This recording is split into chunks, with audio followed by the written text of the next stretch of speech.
Oke, jadi Catherine, kamu ada pertanyaan apa nih yang bisa kita diskusiin hari ini? Soal CV ada nggak? Eh, Secara general, secara umum dulu.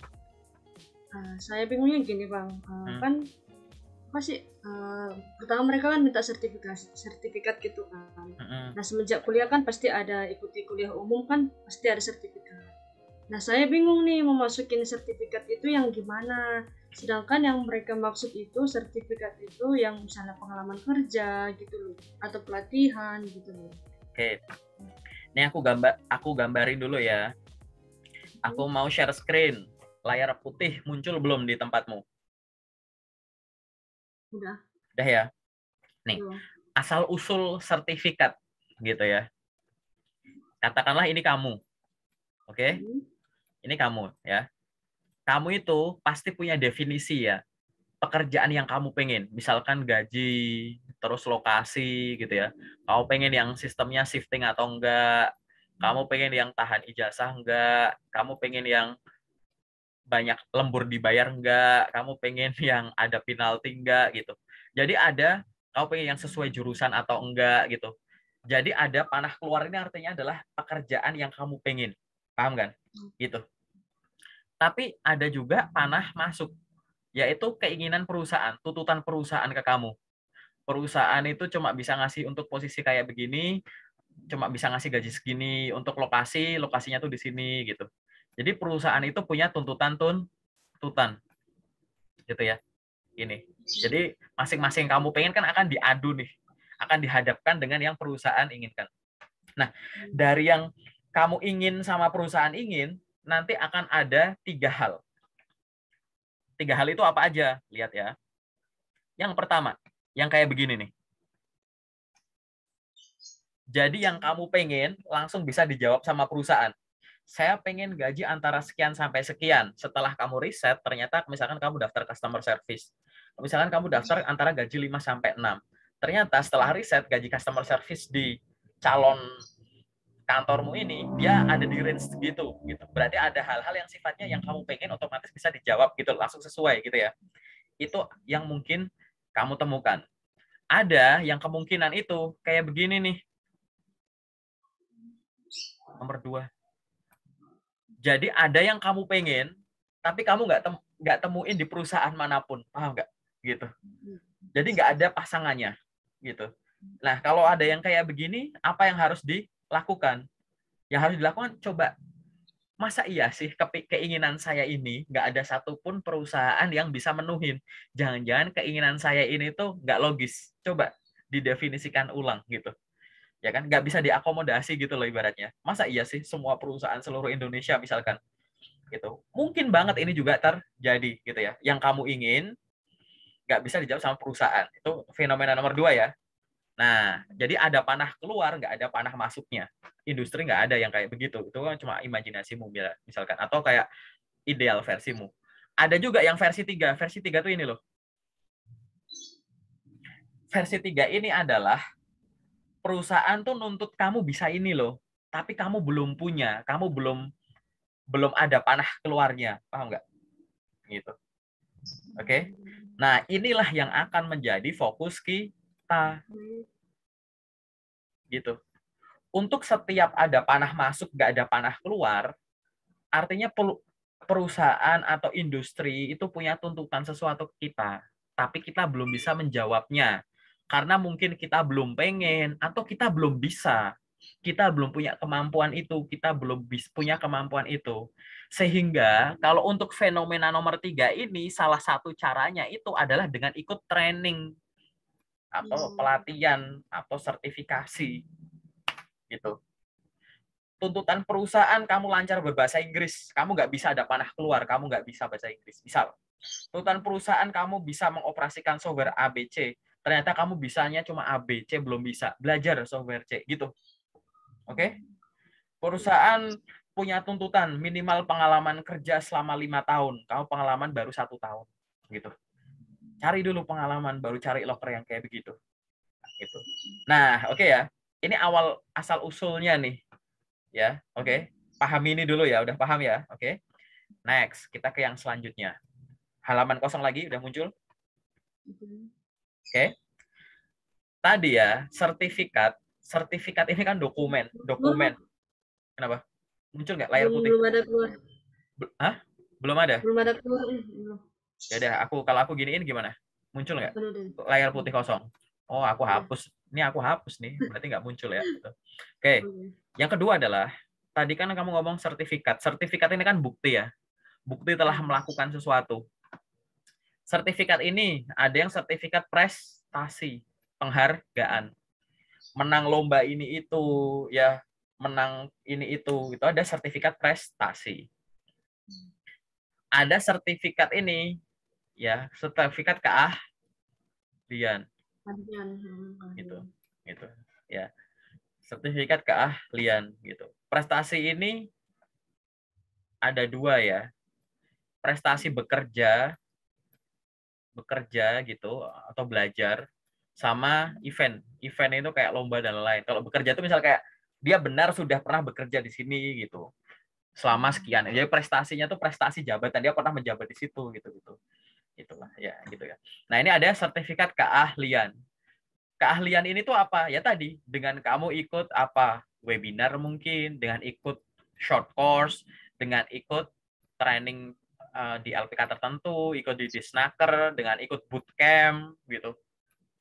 Gitu. Sertifikat macam apa yang harus dimasukkan gitu? Aku pribadi akan menyarankan sertifikat keahlian inilah yang utama, baru yang prestasi ini, gitu. Oke. Jadi urutan pertama tuh ini. Misalkan kamu punya sertifikat 10, yang keahlian itu ada 8. Ada keahlian ada 5, prestasi ada 5 gitu. Ini prestasi kamu masukin nggak usah 5 nggak apa-apa gitu ibaratnya.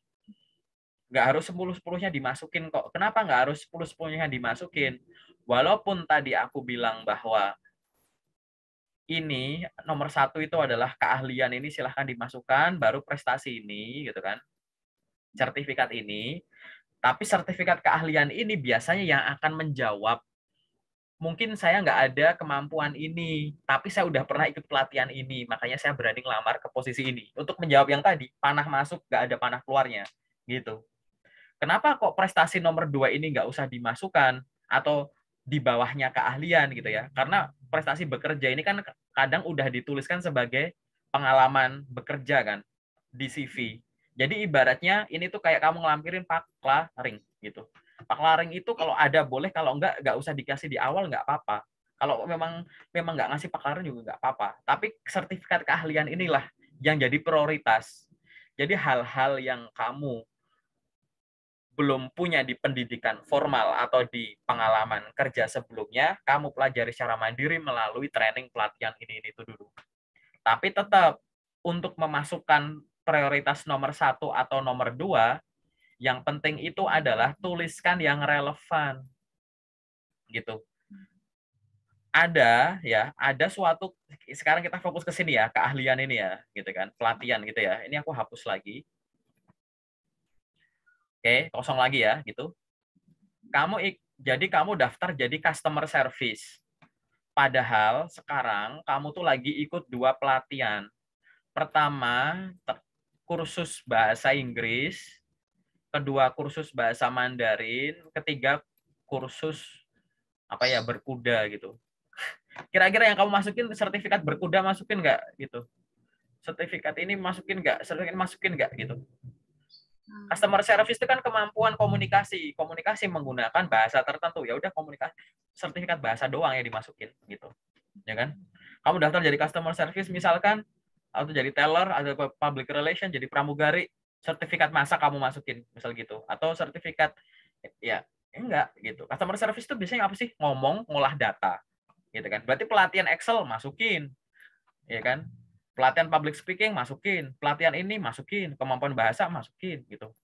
Yang sertifikat kamu ikut kursus kecantikan ya nggak usah gitu. Kamu akan digaji soal itu. Jadi tadi ya, nggak usah bingung terkait dengan kenapa sertifikat dimasukkan dan jenis sertifikat apa yang dimasukkan. Kenapa sertifikat dimasukkan itu untuk menjawab tuntutan perusahaan yang kamu belum punya atau sudah punya tapi masih lemah. Karena saya di kuliah cuma diajarin sedikit, cuma 1 semester. Mata kuliahnya mata kuliah pilihan lagi. Pilihan aja nggak saya pilih lagi gitu. Ya kan? Begitu saya lulus baru saya sadar. Makanya saya ikut pelatihan ini gitu. Jadi masukkanlah gitu ya untuk menjawab tuntutan itu. Prioritaskan yang relevan dengan posisi yang dilamar gitu ya. Karena pelatihan itu tuh ada yang namanya pelatihan spesialis. Jadi kalau kamu pengen kerja di K3, berarti kan kamu ikut sertifikasi K3 nih misalkan gitu ya. Tapi kan ada pelatihan yang sifatnya tuh kerjaan apapun tuh juga boleh dilampirin. Misalkan pelatihan apa? Ya kemampuan bahasa, ya nggak sih? Kamu kursus bahasa Inggris, mau daftar jadi frontliner, mau daftar jadi back officer gitu, mau daftar jadi macam-macam, kemampuan bahasa Inggris itu kan oke aja kan ya, netral ya. Bagus gitu loh, bisa dipakai di banyak tempat gitu. Makanya tadi gitu. Kira-kira industrimu butuhnya apa? Kira-kira kamu mau melengkapi kemampuan diri itu dengan keterampilan khusus atau keterampilan yang kayak kemampuan bahasa, pengolahan software tertentu gitu ya, yang bisa dipakai ibaratnya kamu tinggal cantumin di CV, nggak perlu edit, ya nggak? Gitu kan, tinggal itu aja kan? Gitu. Itu sih kalau dari aku sih. Semoga ngejawab ya. Kalau nggak ngejawab, aku ulang dari awal nih. Gitu. Oke, ada ada pertanyaan apa lagi? Menarik ya pertanyaannya. Ini apa sih? Abang ini apa sih? CV saya menurut abang itu ada yang kurang nggak sih atau yang perlu diperbaiki gitu? Oh, itu nanti di sesi detail. Aku pengen Oh, tahu oke. dulu. Gini deh, kalau kamu bingung pertanyaan, aku nanya. CV yang kamu kirim ke aku barusan ini ya, yang revisi terakhir ya, bukan yang tadi. Udah pernah lolos sampai tahap apa paling jauh?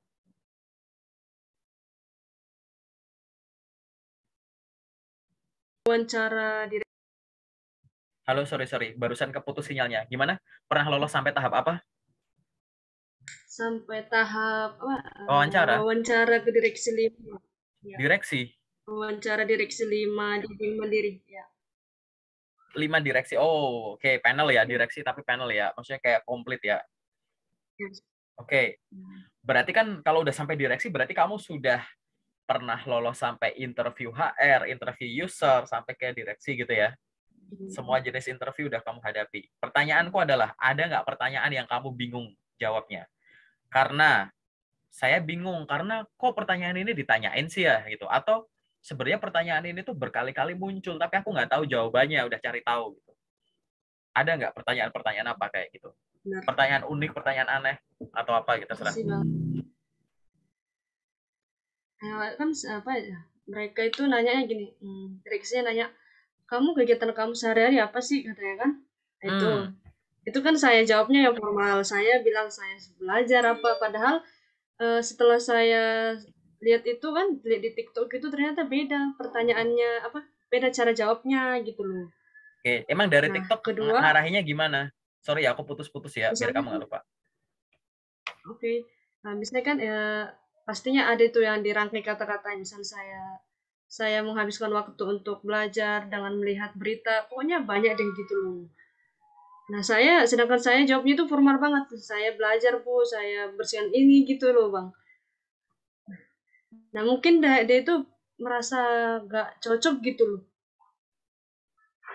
Lalu pertanyaan apa lagi ya? Pertanyaannya, kenapa kan saya kan hampir 2 tahun nih nganggur. Saya lulusan tahun 2020. Nah, tanya, kenapa bisa bisa bisa lama banget nih nggak kerja? Katanya. Saya bilang saya kemarin bu fokus untuk PNS selama 1,5 tahun. Nah, setengah tahun ini ya saya untuk Oh alah. merantau. Gitu. Ya, sorry ya. Mikirnya gitu. Ya, soal PNS kita skip dulu ya. Itu nanti Oke, aku ajarin di sesi detail aja. Please, itu sesi detail oke. aja. Karena itu udah case-nya udah terlalu banyak dan aku nggak jelasin di sesi general gitu ya. Tapi buat kamu atau teman-teman yang nonton ini sampai di menit ini dan ada kendala ngabisin waktu agak panjang, hampir 1 tahun untuk seleksi itu, dan kok sayangnya di akhir penghujung tahun dapat info nggak lolos dan akhirnya jadi bingung ada alasan apa ya kalau ditanya di interview, nanti hubungin aku aja. Itu di sesi detail itu caranya. Oke? Terus kamu jawabnya apa? Ada apa? Saya bilang, yang mana? Terus gimana? Lanjut. Nah, terus ditanya lagi nih, apa ya tanya kemarin, agak banyak sih sebenarnya. Terus saya jawabnya itu ya pokoknya nggak sesuai dengan rangkaian kata. Saya jawabnya ya ketus-ketus aja gitu loh. Oke, aku jelasin dikit ya. Jawaban Oke. pertama aku adalah, nanti setelah sesi sharing ini, silahkan tonton channel YouTube-ku bagian playlist, playlist tes interview. Itu kamu harus dengerin semua, oke? Biar kamu nanti ada suatu pemikiran yang sudut pandang yang lain. Kenapa? Nomor dua, pada saat kita belajar interview, ya, dibiasakan jangan hanya mencari pertanyaan ini, jawabannya ini. Tapi cari tahu sampai detail. Kenapa pertanyaan ini ditanyakan? Apa hal yang boleh dan tidak boleh kamu sampaikan? Termasuk jawab saya sibuk untuk tes PNS. Itu fail, big fail gitu. Nggak boleh jawab itu. Itu seolah-olah kayak kamu daftar di perusahaan A, nanya kamu sibuk apa? Saya sibuk persiapan kerja, daftar kerja di perusahaan B, kan nggak bisa gitu. Kalau ditanya, kamu sekarang sibuk ngapain? Bukan jawab, saya sibuk apply job. Bukan itu.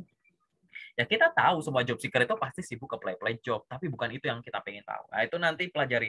Jadi kenapa suatu pertanyaan ditanyakan? Apa yang boleh dan nggak boleh disampaikan? Bagaimana cara menjawabnya?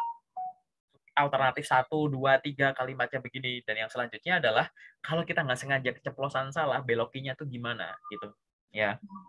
Terus yang general lagi, interview itu kamu belajar dua hal. Pertama, perkaya referensi isi kepala ibaratnya. Baca literasi, nonton channel YouTube, nonton konten TikTok, baca artikel-artikel gitu ya. Biar kamu tahu gitu banyak referensinya. Tapi itu baru 50%. 50%-nya adalah praktek gitu. Sering-seringlah praktek untuk meningkatkan jam terbang. Biar apa? Biar mulutmu bisa secepat otakmu. Kalau kamu belajar interview lebih banyak untuk nonton channel, baca buku, lihat konten ini itu, nggak kurang praktek, nanti ada interview nanti kamu gugup. Kadang otak kita tahu aku mau ngomong apa, mulutnya belibet gitu-gitu.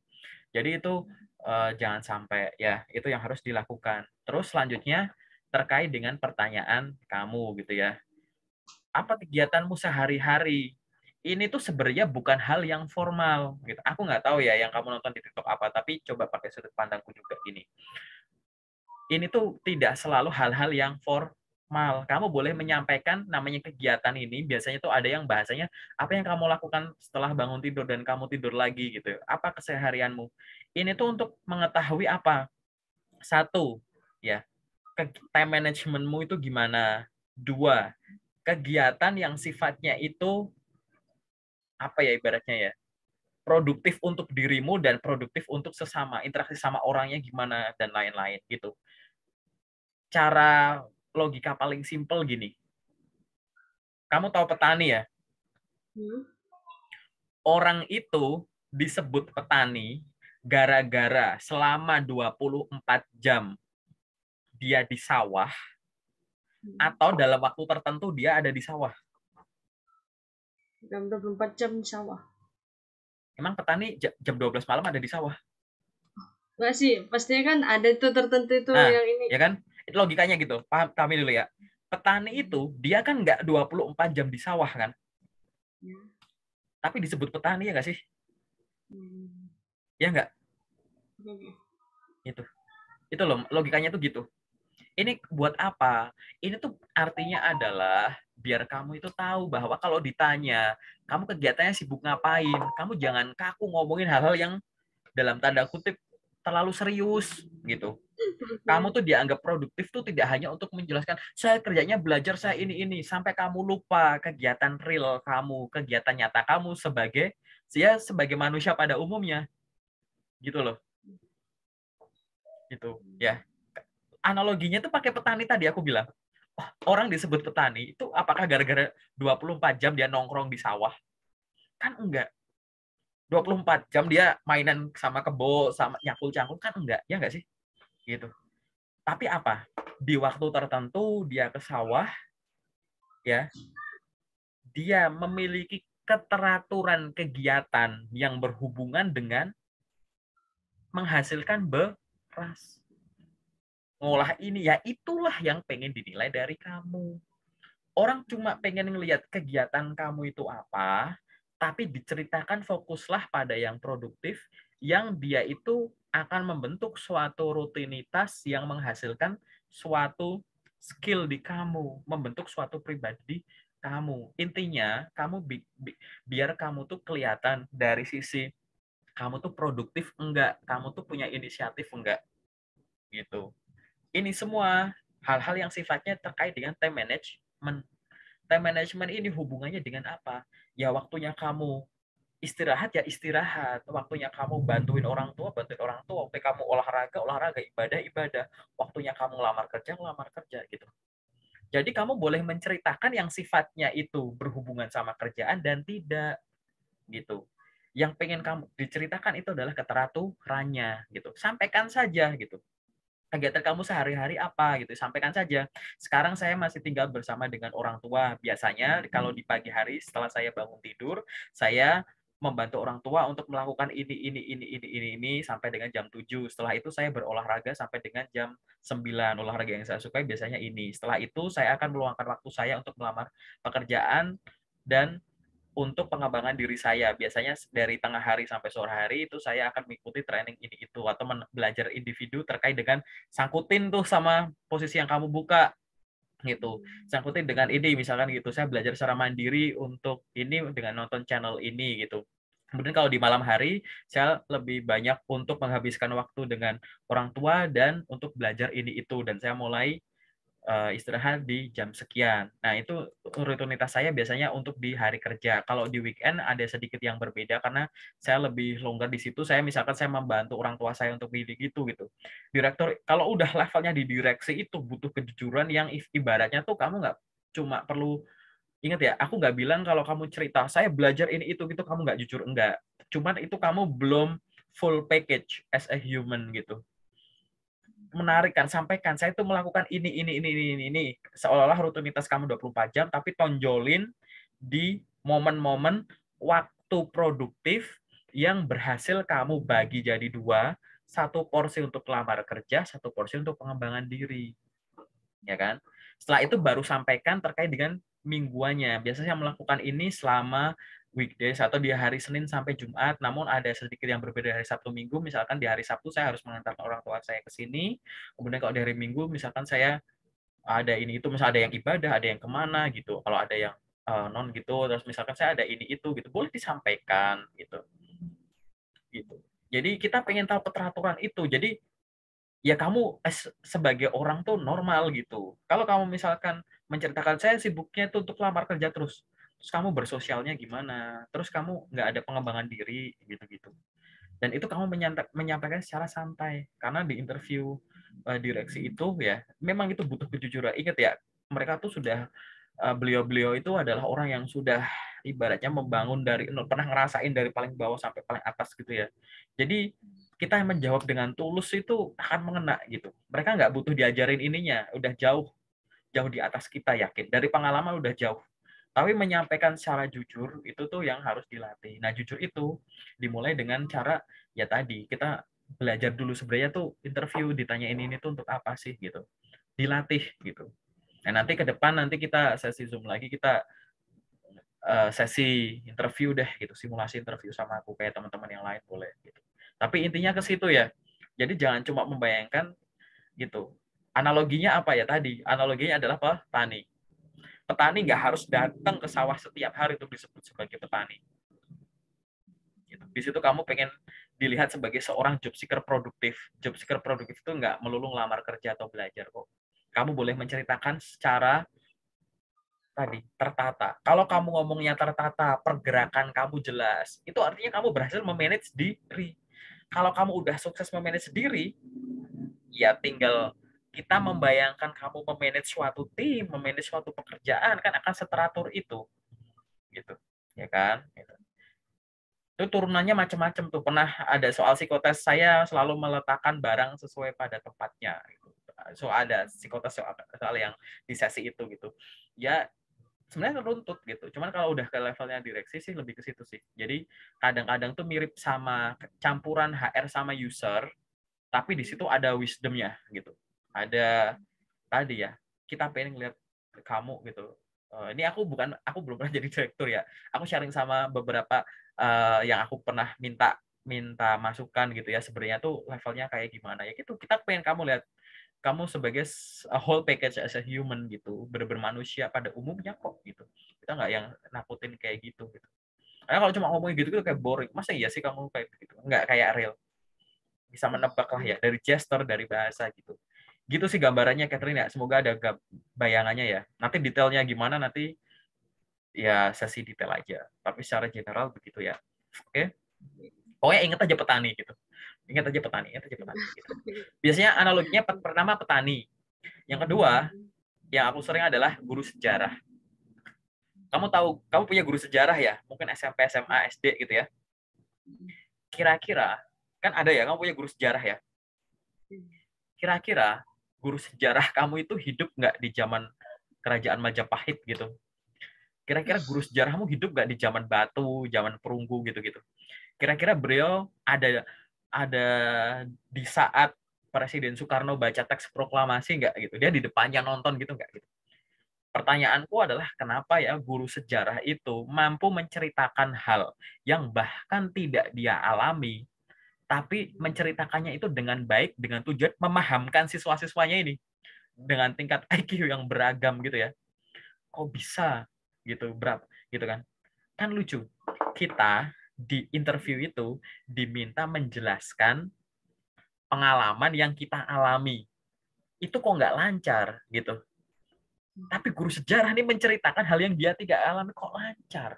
Berarti kan apa? Untuk introspeksi diri dan semangat diri berarti ada yang salah nih dengan belajar kita interview gitu.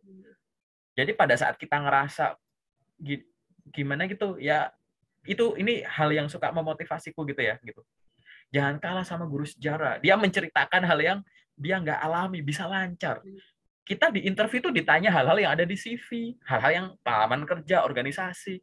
Masih kita nggak lancar sih. Nah, gitu loh. Apa kayak tadi ya, bahkan di interview, kamu kegiatan sehari-harinya ngapain? Loh, sehari-hari kan aku juga yang ngalamin badan-badan ini juga, masa nggak lancar gitu. Jadi selalu ingat pada guru dan petani. Gitu. Gitu ya gambarannya ya, kalau mau bikin motivasi diri untuk belajar interview. Gitu. Semoga jelas ya. Ada lagi nggak pertanyaan yang sifatnya general? Ya, kemarin itu kan saya kan aktif nih organisasi di kampus. Nah, ibu itu nanya nih, kamu kalau misalnya pendapat kamu nggak diterima sama pihak organisasi, gimana pendapatmu katanya. Nah, saya bilang, saya terima ya nggak masalah sih Bu. Yang penting daripada membuat suatu keributan ya saya mengalah aja. Saya bilang gitu. Oh, Nah, gitu.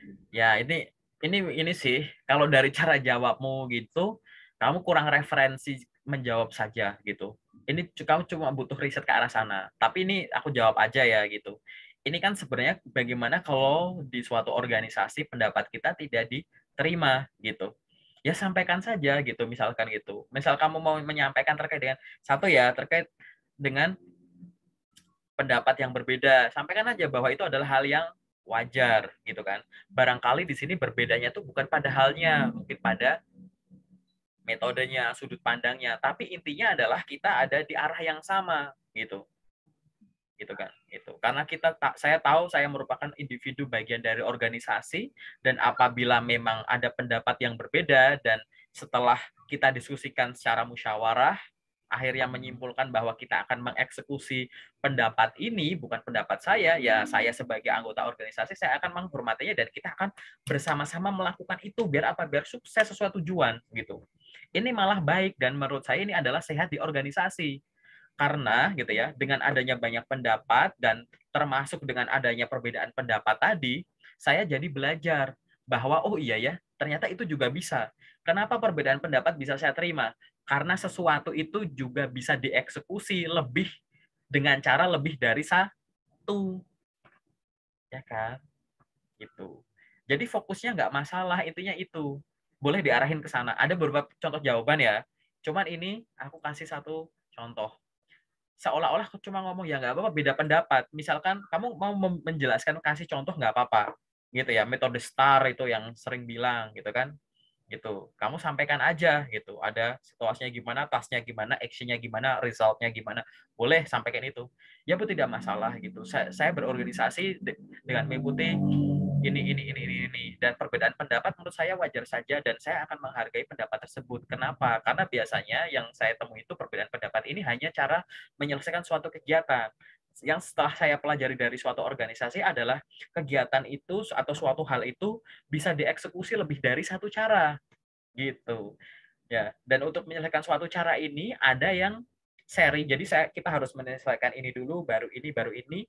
Tapi ada yang sambil ngelakuin ini, sambil ngelakuin ini. Jadi nggak masalah gitu. Karena memang itu hanya sekedar perbedaan itu aja gitu. Intinya kamu berfokus pada gitu.